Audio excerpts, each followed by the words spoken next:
রহমান খালি ধরা গেতেছেন। তারেক রহমান যদি নিজে নিজে বুঝে কথা বলে তাহলে নিজের বেকুবিতে ধরা গেতেছেন, আর যদি উনি কারো বুদ্ধিশূন্যায় কথা বলেন তাহলে উনারা গাড্ডায় ফেলতেছে তার আশেপাশের লোকেরা। আগের বার খালেদা জিয়ার শাসন আমলে যা হয়েছিল, আশেপাশের লোকেরা গাড্ডায় ফেলছিল, এবার তাই হইতেছে। নিতান্তই স্বল্প বুদ্ধির বেকুবেরা উনারা ধূর পটাইতেছে। যাই হোক, আলাপে আসি। আগে একটা ভিডিও দেখে আলাপ আসি, ওই ভিডিও নিয়েই আলাপ। আসেন দেখেন। বর্জ্য ব্যবস্থাপনা নিয়ে বিএনপি কোনো প্ল্যান আছে কিনা এই বিষয়ে আমি জানতে চাচ্ছি। ঢাকায় কম বেশি প্রতিদিন 7,000 টন আবর্জনা জমা হয়, 7,000 টন। এর মধ্যে আমরা বিদেশি কিছু কোম্পানির সাথে কথা বলেছি, প্রাইমারি আলোচনা করেছি আমরা। তারা মোটামুটি ভাবে এক্সপার্ট, সেটা হচ্ছে যে ময়লা থেকে তারা বিদ্যুৎ তৈরি করে। আমরা তাদেরকে দিয়ে বলানোর চেষ্টা করছি, তাদের সাথে কথা বলছি আমরা প্রাইমারি লেভেলে, আমরা আমাদের লেভেলে কথা বলেছি তাদের সাথে যে তোমরা ময়লা থেকে বিদ্যুৎটা কিভাবে করবে এবং তোমরা ময়লাটা নিজেটা কালেকশন করবে কিনা, অথবা কিভাবে কালেকশন করে নিয়ে এসে ময়লাটা, অর্থাৎ এই জন্য বললাম যে এখন যে ভাবে বিদ্যুৎটা উৎপাদিত হচ্ছে, আপনাকে আইদার ন্যাচারাল রিসোর্স গ্যাস ব্যবহার করতে হচ্ছে, গ্যাসটা এখানে আপনার ব্যবহার হয়ে যাচ্ছে, অথবা আপনাকে কোল ইম্পোর্ট করতে হচ্ছে, অথবা ফার্নেস অয়েল ইম্পোর্ট করতে হচ্ছে। তো যেই দুটো আপনাকে ইম্পোর্ট করতে হচ্ছে, গ্যাস হয়তো আমাদের নিজেদের এখনো আছে গ্যাস, সেটা আমরা ব্যবহার করছি, কিন্তু কোল বা ফার্নেস অয়েল এটা তো ডলার দিয়ে ইম্পোর্ট করছে। কিন্তু আমরা যদি ময়লা থেকে আমাদের যে আবর্জনা সারা দেশে, এটাকে যদি একটা সিস্টেমের পরিকল্পনার মধ্যে নিয়ে আসি এবং এটার থেকে যদি আমরা বিদ্যুৎটা উৎপাদন করতে পারি, তাহলে এটার বিদ্যুৎ উৎপাদনের র মেটেরিয়ালটা কি হচ্ছে ময়লা, আবর্জনা। এবং এই আবর্জনাটা যেই কোম্পানিগুলা কিনে নিবে তারা তো টাকা দিয়ে কিনছে, ডলার দিয়ে কিনছে না। সো দ্যাট আমরা ওইখানে কিছু হলে আমাদের ডলার আমরা সেভ করতে, বৈদেশিক মুদ্রা আমরা সেভ করতে পারি। আমরা এইভাবে বিষয়টি পরিকল্পনা করছি। দেখেছেন, একজন তরুণ প্রশ্ন করিচ্ছে বর্জ্য ব্যবস্থাপনায় বিএনপির পরিকল্পনা কি? আচ্ছা আচ্ছা, বলেন তো, এটা একটা তরুণের জন্য স্বাভাবিক প্রশ্ন। আর যেই মানুষটা দেশের প্রাইম মিনিস্টার হওয়ার রেসে আছে, তারে করার মতো প্রশ্ন এটা। একজন তরুণ জিজ্ঞেস করবে তার জীবনের সংকট, সম্ভাবনা, স্বপ্ন নিয়ে, তরুণদের নেতৃত্ব নিয়ে আসার কি পরিকল্পনা আছে, ওদের চাকরি ক্যারিয়ার কি হবে, বিদেশে এক্সচেঞ্জ প্রোগ্রামে যাইতে পারবে কিনা লেখাপড়ার জন্য, স্কলারশিপ পাবে কিনা, তরুণ উদ্যোক্তাদের নিয়ে কি পরিকল্পনা, আমাদের ট্রেনিং দিবেন কিনা। আর ওই বয়সে তো সে প্রেম করবে, গান গাইবে, ঘুরবে, বেড়াবে, সাঁতরায় পদ্মা পার হবে, সারা রাত আড্ডা দেবে, বৃষ্টির মধ্যে প্রেমিকার হাত ধরে ঘুরবে, ব্যাঞ্জো জাম্পিং করবে, দুনিয়া উল্টে দেওয়ার স্বপ্ন দেখবে। তা না বর্জ্য ব্যবস্থাপনা, ওর মাথাত বর্জ্য ঢুকিছে। হ্যাঁ, এটা শিখে দিছে বিএনপির কেউ, আমি শিওর। আর তারেক রহমানকে বলছে যে এটার উত্তর দিবেন, মানে দেখাবি তারেক রহমান কত জানে। দেখিছো ঢাকাত নিত্যদিন কত হাজার টন বর্জ্য উৎপাদিত হয়, সেটাও লিডারের মাথাত আছে। এটা একটা বানানো স্টেজড প্রশ্ন আর উত্তর। আপনারা আবার এবার এখন শোনেন, শুনলে বুঝবেন যে এইটা বানানো একটা স্টেজড একটা প্রশ্ন এবং উত্তর। শোনেন। বর্জ্য ব্যবস্থাপনা নিয়ে বিএনপি কোনো প্ল্যান আছে কিনা এই বিষয়ে আমি জানতে চাচ্ছি। ঢাকায় কম বেশি প্রতিদিন 7,000 টন আবর্জনা জমা হয়, 7,000 টন। এর মধ্যে আমরা বিদেশি কিছু কোম্পানির সাথে কথা বলেছি, প্রাইমারি আলোচনা করেছি আমরা। তারা মোটামুটি ভাবে এক্সপার্ট, সেটা হচ্ছে যে ময়লা থেকে তারা বিদ্যুৎ তৈরি করে। আমরা তাদেরকে দিয়ে বলানোর চেষ্টা করছি, তাদের সাথে কথা বলছি আমরা প্রাইমারি লেভেলে, আমরা আমাদের লেভেলে কথা বলেছি তাদের সাথে যে তোমরা ময়লা থেকে বিদ্যুৎটা কিভাবে করবে এবং তোমরা ময়লাটা নিজেটা কালেকশন করবে কিনা, অথবা কিভাবে কালেকশন করে নিয়ে এসে ময়লাটা, অর্থাৎ এই জন্য বললাম যে এখন যে ভাবে বিদ্যুৎটা উৎপাদিত হচ্ছে, আপনাকে আইদার ন্যাচারাল রিসোর্স গ্যাস ব্যবহার করতে হচ্ছে, গ্যাসটা এখানে আপনার ব্যবহার হয়ে যাচ্ছে, অথবা আপনাকে কোল ইম্পোর্ট করতে হচ্ছে, অথবা ফার্নেস অয়েল ইম্পোর্ট করতে হচ্ছে। তো যেই দুটো আপনাকে ইম্পোর্ট করতে হচ্ছে, গ্যাস হয়তো আমাদের নিজেদের এখনো আছে গ্যাস, সেটা আমরা ব্যবহার করছি, কিন্তু কোল বা ফার্নেস অয়েল এটা তো ডলার দিয়ে ইম্পোর্ট করছে। কিন্তু আমরা যদি ময়লা থেকে আমাদের যে আবর্জনা সারা দেশে, এটাকে যদি একটা সিস্টেমের পরিকল্পনার মধ্যে নিয়ে আসি এবং এটার থেকে যদি আমরা বিদ্যুৎটা উৎপাদন করতে পারি, তাহলে এটার বিদ্যুৎ উৎপাদনের র মেটেরিয়ালটা কি হচ্ছে ময়লা, আবর্জনা। এবং এই আবর্জনাটা যেই কোম্পানিগুলা কিনে নিবে তারা তো টাকা দিয়ে কিনছে, ডলার দিয়ে কিনছে না। সো দ্যাট আমরা ওইখানে কিছু হলে আমাদের ডলার আমরা সেভ করতে, বৈদেশিক মুদ্রা আমরা সেভ করতে পারি। আমরা এইভাবে বিষয়টি পরিকল্পনা করছি। বুঝবার পারছেন তো, এখানে তিনটা গুরুতর সমস্যা আছে তারেক রহমানের। হ্যাঁ, তারেক রহমানের, আমার ক্ষুদ্র ভ্রাতার ভগ্নীরা কবে দাদা আপনি তো তারেক রহমানের সবকিছুই ধরিচ্ছেন, না ধরে উপায় কি? আওয়ামী লীগকে ফেরাবে, ইন্ডিয়ার সাথে সিস্টেম হয়ে গেছে বিএনপির, আমরা তো বসে থাকতে পারি না। যাই হোক, আসেন একে একে দেখি কি কি ঝামেলা করেছে তারেক রহমান নিজেই। প্রথম ঝামেলা, তারেক রহমানের স্টেটসম্যান বা রাষ্ট্রনায়ক তো দক্ষতা দেখাতে পারতেছেন না, এখানেও পারেন নাই। উনি মাইক্রো ম্যানেজমেন্ট করতেছেন, মানে বর্জ্য ব্যবস্থাপনা কি হবে সেটা নিয়ে ইনভলভ হইতেছেন। এটা তো রাষ্ট্রনায়কের ইনভলভ হওয়ার জায়গা না, এটা রাষ্ট্রনায়কের কাজই না। ডেটা রাষ্ট্রনায়ক মাথায় রাখে না, তথ্য রাষ্ট্রনায়ক মাথায় রাখে না। ঢাকায় প্রত্যেকদিন কত বর্জ্য উৎপাদন হয় সে ডেটা তো অবশ্যই একজন রাষ্ট্রনায়ক রাখবে না। 2 নম্বর হচ্ছে এই কাজটাও যে করতেছে, এই কাজটা যদি দক্ষতার সাথে করতেন উনি, তাহলে কথা ছিল যে না উনি বুঝেন ব্যাপারটা, বুঝে কথা বলছেন, পরিকল্পনাটা সলিড আছে। তা তো না, উনি বুঝেছেন আদা, ভুল বুঝতেছেন পুরাটা। আর এই কাজটা উনি করতেই পারবেন না, একেবারেই পারবেন না। বুঝায় বলি আসেন, উনি যে একেবারে বুঝেননি ব্যাপারটা, এটা আসেন আমরা বুঝে দেখি। বর্জ্য দিয়ে বিদ্যুৎ উৎপাদন করে যে পশ্চিমা দুনিয়া, বর্জ্যকে কাঁচামাল ধরে নিয়ে না, মানে এটা বর্জ্য ব্যবস্থাপনার একটা পার্ট। বর্জ্য দিয়ে বিদ্যুৎ উৎপাদন করা, বিদ্যুৎ উৎপাদন সেকেন্ডারি, বর্জ্য ব্যবস্থাপনা প্রাইমারি। ভাত রাখতে গেলে যেমন মার হয়, তেমন একটা বিশেষ পদ্ধতিতে বর্জ্য ব্যবস্থাপনা করতে গেলে বিদ্যুৎ উৎপাদন করা হয়। হাঁটতে গেলে যেমন পেশাব বের হয়, ওই ঠিক ওই রকম। আপনি হাঁটতে গেছেন, পেশাব করতে যান নাই তো, কিন্তু পেশাব হয়। এইরকম বিদ্যুৎ হয়, এটা আপনার আলাদা করে পরে পেশাব করতে হয় না। আপনার উদ্দেশ্য হাগা, পেশাব করা না। ঠিক তেমন বর্জ্য দিয়ে বিদ্যুৎ উৎপাদনের লক্ষ্য হইতেছে বর্জ্য ব্যবস্থাপনা, বিদ্যুৎ উৎপাদন না। বিদ্যুৎ তৈরি করে না, বিদ্যুৎ তৈরি হয়ে যায়।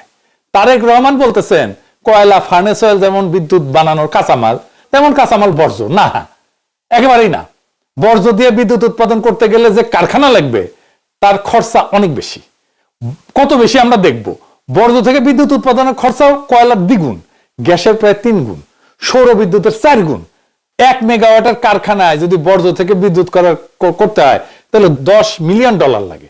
তার মানে সবচেয়ে ছোট 10 মেগাওয়াটের যদি একটা প্ল্যান্ট করতে চাই তাহলে $100 মিলিয়ন লাগবে। কয়লায় যদি খুব আলট্রা সুপার ক্রিটিক্যাল টেকনোলজি, এটা মানে সবচেয়ে ভালো একদম, আমরা যদি একটা কারখানা বানাই তাতে এর খরচা 1/3। বর্জ্য থেকে বিদ্যুতের যে কারখানা তার 1/3, 3 ভাগের 1 ভাগ। মানে এই যে বর্জ্য থেকে বিদ্যুৎ বানানো, এটা যে ধান্দা, আশেপাশের লোক ধান্দা করিছে, বুঝেছেন তো কি লেভেলের ধান্দা হবে, বুঝেছেন? সব সিস্টেম করে ফেলিছে, এটা থেকে ওনার লোকজন ধান্দা করবে। আর একটা সমস্যা টেকনিক্যাল, এটা বুঝে দেখি, কিন্তু এটা বুঝেছেন তো যে বর্জ্য দিয়া বিদ্যুৎ উৎপাদন করাটা এটা বর্জ্য ব্যবস্থাপনার একটা পার্ট। বিদ্যুৎ উৎপাদন করাটা প্রাইমারি কাজ না, বিদ্যুৎ সেকেন্ডারি কাজ, বর্জ্য ব্যবস্থাপনা প্রাইমারি কাজ। এবার টেকনিক্যাল সমস্যাটা একটু বুঝে দেখি। সব বর্জ্য থেকে বিদ্যুৎ হয় না। মানে বর্জ্য মানে কি কি, আমরা বর্জ্যের তালিকা একটু পরে দেখবো, আগে জেনে নেওয়া দরকার। বর্জ্য থেকে 2 রকম কারখানা করা যায় বিদ্যুৎ উৎপাদনে। 2 ধরনের বর্জ্য থেকে, যেগুলো পোড়ানো যায়, যেমন কাগজ, কার্ডবোর্ড ইত্যাদি। এগুলো পুরায় বাষ্প বানানো হয়, ওইটা দিয়ে টারবাইন ঘুরে বিদ্যুৎ তৈরি হয়। আরেকটা হইতেছে জৈব বর্জ্য, যেমন যে খাবার রান্নাঘর থেকে যেগুলো আসে, এগুলো দিয়ে বায়োগ্যাস তৈরি করা হয়, আরেক ধরনের প্ল্যান্ট লাগে। তার মানে 2 ধরনের বিদ্যুৎ তৈরি করা যাবে 2 ধরনের কারখানা থেকে। যেমন ধরেন গৃহস্থলী বর্জ্য, সাধারণ মানুষের দৈনন্দিন জীবনে উৎপন্ন বর্জ্য, হাগামোতা ইত্যাদি ইত্যাদি। খাবারের উচ্ছিষ্ট, ভাত, ডাল, সবজি, মাছ, ফল ইত্যাদি। রান্নাঘরের বর্জ্য, এই যে সবজি তরকারি কাটছে এগুলো। কাগজ, কার্ডবোর্ড, প্লাস্টিক, পলিথিন, বোতল, কাপড়, পুরানো জামা, কাঁচ, বোতল, গ্লাস, তারপর ক্যান, টিন, ছাই, ধুলা, এগুলা বর্জ্য, গৃহস্থলী বর্জ্য। এগুলো জৈব অংশ দিয়া বায়োগ্যাস করা যায়। জৈব বর্জ্য যেগুলো, মানে যেগুলো পচনশীল, খাবারের উচ্ছিষ্ট, খাবারের বর্জ্য, সবজি, ফল, তারপরে মল মূত্র, কৃষির উচ্ছিষ্ট, খড়, গাছের পাতা ইত্যাদি ইত্যাদি। এইটা বিদ্যুৎ উৎপাদনের সবচেয়ে উপযোগী, এটা দিয়ে বায়োগ্যাস তৈরি করা হয়, তারপরে ওইটা দিয়ে বিদ্যুৎ উৎপাদন। তারপরে ধরেন কাগজ, প্লাস্টিক বর্জ্য, পেট বোতল, কার্ডবোর্ড, প্যাকেট, এই সমস্ত একটা প্রসেসের মধ্যে দিয়ে দহনযোগ্য করে নেওয়া হয়। তারপরে এগুলো পোড়াইতে হয়, পোড়ায় বাষ্প তৈরি করা হয়, ওইটা দিয়ে টারবাইন ঘুরে বিদ্যুৎ তৈরি হয়। কাগজজাত বর্জ্য ধরেন খবরের কাগজ, কার্টুন, প্যাকেজিং বাক্স ইত্যাদি ইত্যাদি। এগুলোকে ফার্নেসের মধ্যে দিলেই কালে হবে না, এগুলোকে দহনযোগ্য করে নিতে হবে, শুকায় নিতে হয়, এটার মধ্যে যেন পানি টানি না থাকে, বুঝিসাও? আবার অনেক বর্জ্য আছে কিন্তু যেগুলো কোনোভাবে এটা দিয়ে কোনো কিছু করা যাবে না। যেমন ধরুন কনস্ট্রাকশনের যে বর্জ্য, ইট, বালু, সিমেন্ট, কংক্রিট, টাইলস, এই সমস্ত ভাঙা চোরা, এগুলো দিয়ে বিদ্যুৎ উৎপাদন করা যায় না। শিল্পের বর্জ্য আছে, ইন্ডাস্ট্রিয়াল ওয়েস্ট, কারখানা থেকে উৎপন্ন রাসায়নিক বর্জ্য যেগুলো নদীতে ফেলে আর কি, দেখেছেন না, তেল, গ্রিজ, ধাতব স্ক্র্যাপ, এই সমস্ত, এগুলো বর্জ্য দিয়ে তো বিদ্যুৎ উৎপাদন করা যাবে না। তারপরে ধরেন একটা ইম্পর্টেন্ট বর্জ্য আছে যেটা পচনশীল, কিন্তু এটা আপনি কিছুই করতে পারবেন না, এটা হচ্ছে চিকিৎসা বর্জ্য, ক্লিনিক্যাল ওয়েস্ট। এটা সবচেয়ে ঝুঁকিপূর্ণ। ব্যবহৃত সিরিঞ্জ আছে, রক্তমাখা ব্যান্ডেজ, প্যাথোলজির বর্জ্য, রক্ত মলমূত্র কপ, ডায়াগনস্টিক সেন্টার থেকে যে সমস্ত জিনিস বাড়ায়, এক্সে ফিল্ম, এগুলোর প্যাকেট ইত্যাদি, মেয়াদ উত্তীর্ণ ওষুধ, এগুলো তো কিছুই করা যাবে না, এগুলো একদম পুড়ায় ফেলতে হয় আলাদা করে। ইলেকট্রনিক বর্জ্য আছে, যেমন ধরেন আপনার মোবাইল ফোন নষ্ট হয়ে গেছে, কম্পিউটার, টিভি, ব্যাটারি, এগুলো বর্জ্য দিয়ে তো বিদ্যুৎ উৎপাদন করা যায় না। তো আমাদের গৃহস্থালী বর্জ্য দিয়েও যদি আমরা বিদ্যুৎ উৎপাদন করতে যাই, তাহলে তো আমাদের আলাদা করতে হবে। তারপরে যাবে কাঁচামাল হিসাবে, মানে জৈব বর্জ্যগুলো একদিকে যাবে, কাগজ টাগজগুলো আরেক দিকে যাবে, কাঁচ আরেক দিকে যাবে, আমরা তো সবগুলো একসাথে করে ফেলি, তাই না? তো সেগ্রিগেশন হয় কোথায়? উৎসে, যেখানে তৈরি হয়, মানে ঘরের মধ্যে, বাসার মধ্যে। আমাদের বাসা তো ইউরোপে আপনি চাইলে এই সবকিছু একটার মধ্যে ভরে নিয়ে ডাস্টবিনে ফেলে দিতে পারবেন না, আলাদা 3 ধরনের ডাস্টবিন আছে। আপনার এখানে 3 ধরনের বর্জ্য 3 ধরনের ডাস্টবিনে আপনি ঘরের মধ্যেই ফেলবেন, আলাদা করবেন, তারপরে যে 3 ধরনের ডাস্টবিনে ফেলবেন। এইটা হচ্ছে সেগ্রিগেশন। এইটা করতে পারলে তখন ওইখান থেকে নিয়ে যে আপনি বায়োগ্যাস বানান, আপনি পুরান, যাই করেন সেটা করেন। এই শিক্ষাটা কমিউনিটিতে থাকতে হবে, এই শিক্ষাটা কমিউনিটিতে শেখাইতে হবে, সময় লাগে। এই সিস্টেম ইমপ্লিমেন্ট করতে কত টাইম লাগবে ভাবেন তো। এখন আপনি বর্জ্য আলাদা করবেন উৎসে। যাই হোক, ফাইনালি বড় সমস্যা যেটা করেছে সেটা আসি, এটার সাথে সার্বভৌমত্বের প্রশ্ন যুক্ত। আমি কাল ওনার বক্তব্য বারবার শুনেছি, উনি বলছেন আমরা বিদেশি কিছু কোম্পানির সাথে কথা বলছি, প্রাইমারি লেভেলে আলাপ করছি, তাদের দিয়ে কাজ করানোর চেষ্টা করছি, আমরা এইভাবে বিষয়টা পরিকল্পনা করছি। আর একবার শোনেন, ঢাকায় কম বেশি প্রতিদিন 7,000 টন আবর্জনা জমা হয়, 7,000 টন। এর মধ্যে আমরা বিদেশি কিছু কোম্পানির সাথে কথা বলেছি, প্রাইমারি আলোচনা করেছি আমরা। তারা মোটামুটি ভাবে এক্সপার্ট, সেটা হচ্ছে যে ময়লা থেকে তারা বিদ্যুৎ তৈরি করে। আমরা তাদেরকে দিয়ে বলানোর চেষ্টা করছি, তাদের সাথে কথা বলছি আমরা প্রাইমারি লেভেলে, আমরা আমাদের লেভেলে কথা বলেছি তাদের সাথে, যে তোমরা ময়লা থেকে বিদ্যুৎটা কিভাবে করবে এবং তোমরা ময়লাটা নিজেটা কালেকশন করবে কিনা, অথবা কিভাবে কালেকশন করে নিয়ে সে ময়লাটা। আমি কিন্তু কোনো একটা শব্দ নতুন করে যোগ করি নাই, কোনো শব্দ বাদও দেই নাই, কারণ এখানে শব্দই সাক্ষ্য। প্রশ্নটা খুবই সাধারণ। তারেক রহমান আপনার এই জিজ্ঞেস করতেছে, আপনি কি নির্বাচিত? আপনি কি সোভারেন স্টেট? আপনি কি সার্বভৌম রাষ্ট্রকে প্রতিনিধিত্ব করেন? আপনি শপথ নিছেন? আপনাকে কি সংবিধানে অধিকার দিচ্ছে রাষ্ট্রের হয়ে বিদেশি প্রতিষ্ঠানের সাথে রাষ্ট্রীয় প্রকল্প নিয়ে কথা বলার ক্ষমতা দিচ্ছে? এর উত্তর না। তাহলে প্রশ্ন, কোন পরিচয়ে আপনি আলাপটা করলেন, আর কোন বৈধতায় সেটা জনসভায় ঘোষণা করলেন? এটা কোনো ব্যবসায়ী আলাপ না। বিদেশি প্রতিষ্ঠানের সাথে রাষ্ট্রীয় প্রকল্প নিয়ে কথা বলা মানে ডিপ্লোমেসি, কূটনীতি। ডিপ্লোমেসি কার কাজ? রাষ্ট্রের। ডিপ্লোমেসি করে নির্বাচিত সরকার সাংবিধানিকভাবে দায়িত্বপ্রাপ্ত হইয়া। আপনি ক্ষমতা প্রার্থী, ক্ষমতার অ্যাসপিরেন্ট, এরা এই ডিপ্লোমেসি করে না। কারণ বিদেশি প্রতিষ্ঠান তো এই কথাবার্তা শুনবে কিভাবে? শুনবে, শুনে মনে করবে যে এই ব্যক্তি রাষ্ট্রের হয়ে কথা বলতেছে। এটা বিপদ। এখানে আর দল নাই, ব্যক্তি নাই, এখানে শুরু হয় ইমপারসোনেশন, মানে রাষ্ট্র সেজে অভিনয় করা। আপনি রাষ্ট্র সেজে অভিনয় করছেন বিদেশি প্রতিষ্ঠানের সাথে। আপনি যদি বলতেন আমি ভাবতেছি বা আমি করতে চাই, এটা আমার ভীষণ, তা কিন্তু বলেন না। উনি বলছেন কথা বলছি, আলোচনা করছি, পরিকল্পনা করছি। উনি আলোচনা করে ফেলছেন অলরেডি, তাদের দিয়ে করানোর চেষ্টা করছি, এই কথা বলছে। এই ভাষা ভবিষ্যতের না, এই ভাষা এমন যে মনে হইতেছে উনি রাষ্ট্রের হয়ে কাজ করতেছেন, চলমান রাষ্ট্রের কার্যকলাপের ভাষা। মানে উনি ডিফেক্টো প্রাইম মিনিস্টার হয়ে গেছেন, বাস্তবে কার্যকর রাষ্ট্রীয় আচরণ করতেছেন উনি। কিন্তু ওনার আইনগত ক্ষমতাই নাই, আইনে ওনার হাতে ক্ষমতা আসেনি, কিন্তু আচরণে ওনার ক্ষমতা চালু হয়ে গেছে। এই ফাঁকটার নাম শ্যাডো স্টেট ক্রাফট, ছায়া রাষ্ট্র চর্চা, রাষ্ট্রবিজ্ঞানের ভাষায়।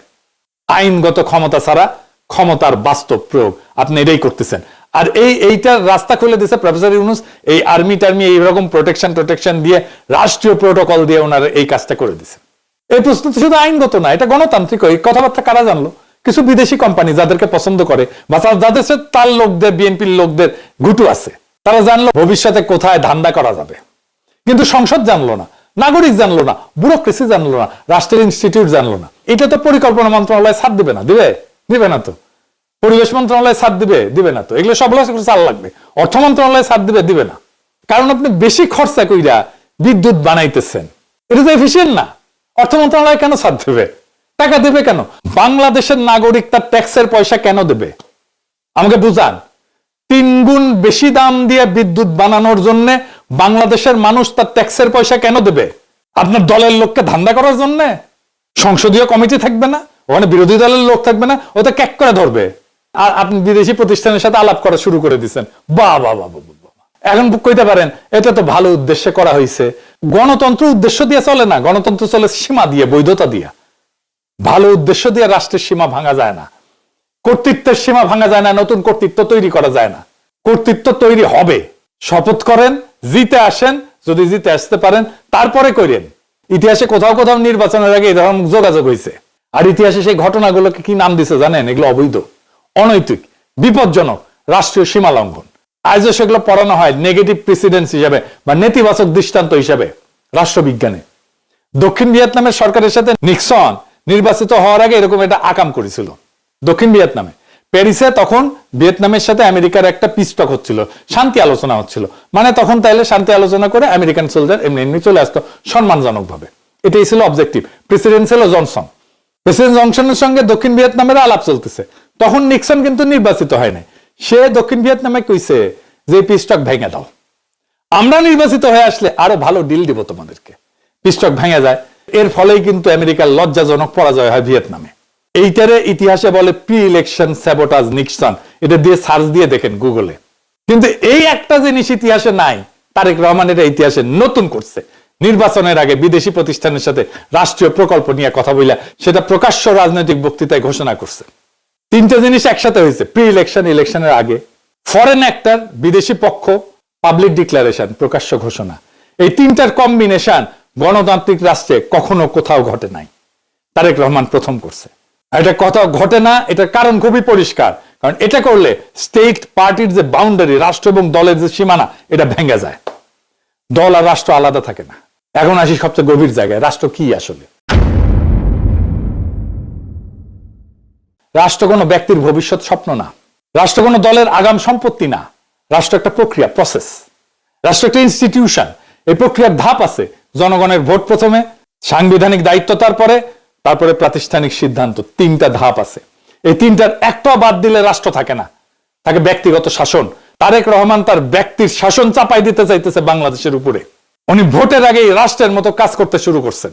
তার মানে তারেক রহমান বলতেছে রাষ্ট্র জনগণের না, রাষ্ট্র আমার সম্ভাব্য সম্পত্তি। এটাই গণতন্ত্রের মৃত্যু। তারেক রহমানের হাত ধরে আসতেছে গণতন্ত্রের মৃত্যু। গণতন্ত্র মানে যা খুশি তাই করা না। গণতন্ত্র মানে কে কবে কথা বলবে, কোন পরিচয়ে বলবে, কোন সীমার মধ্যে বলবে, সেইটা ঠিক করা। তারেক রহমানের এই বক্তব্য প্রমাণ করছে তারেক রহমান তার সীমা লঙ্ঘন করছেন। রাষ্ট্রের মালিক জনগণ, সিদ্ধান্ত নিবে জনগণ। আপনি তারেক রহমান না, আপনি রাষ্ট্রের মালিক না, এটা আপনার জমিদারি না। আপনাদের কি মনে হয় তারেক রহমান রাষ্ট্রনায়ক হওয়ার উপযোগী? উনি রাষ্ট্র চালাইতে পারবেন? উনি রাষ্ট্র বুঝেন? উনি তৈরি হয়েছেন রাষ্ট্র চালানোর জন্য? বিচারের ভার আপনাদের উপরে দিলাম। 24-এর বর্ষা বিপ্লব নিয়ে ওনার কোনো আলাপ নাই, কোনো আলাপ নাই। হাসিনা নিয়ে কোনো আলাপ নাই, আওয়ামী লীগ নিয়ে কোনো আলাপ নাই, ফ্যাসিবাদ নিয়ে কোনো আলাপ নাই। তাহলে কেন এত মানুষ রক্ত দিল? সে আলাপ আছে? নাই। মানুষ অন্তরের কোন আগুনে জ্বলা প্রাণ দিতে দ্বিধা করেনি 24-এ, সেটা নিয়ে কোনো আত্ম অনুসন্ধান নাই বিএনপির। আমরা কি এইভাবে বর্ষা বিপ্লবের আকাঙ্ক্ষার কবর দিয়ে দেব? আমরা কি তারেক রহমানকে আর বিএনপিকে ক্ষমতায় আনার জন্য লড়াই করছিলাম? আমাদের বাচ্চারা অকাতরে প্রাণ দিছিল, রক্তে ভাসায় দিছিলাম। রক্তের দাগ কিন্তু এখনো শুকায় নাই। কিন্তু তারেক রহমানের বক্তৃতায় তার কোনো ছাপ নাই। আমরা ওই লড়াই করিনি তারেক রহমান আর বিএনপিকে ক্ষমতায় এনে বসাবো। আমরা তাদের হাতে রাষ্ট্রকে দেব না, কোনোভাবেই দেব না যারা জুলাইকে বিশ্বাস করে না। আমরা তাদের হাতে রাষ্ট্রকে দেব না, কোনোভাবেই দেব না যারা জুলাইকে ধারণ করে না, জুলাইয়ের চেতনাকে যারা ধারণ করে না। আর এই সিদ্ধান্ত নিতে হবে আগামী 12ই ফেব্রুয়ারিতে। আপনার স্বপ্ন, আপনার মর্যাদা, আপনার ভবিষ্যৎকে লুট হয়ে যাইতে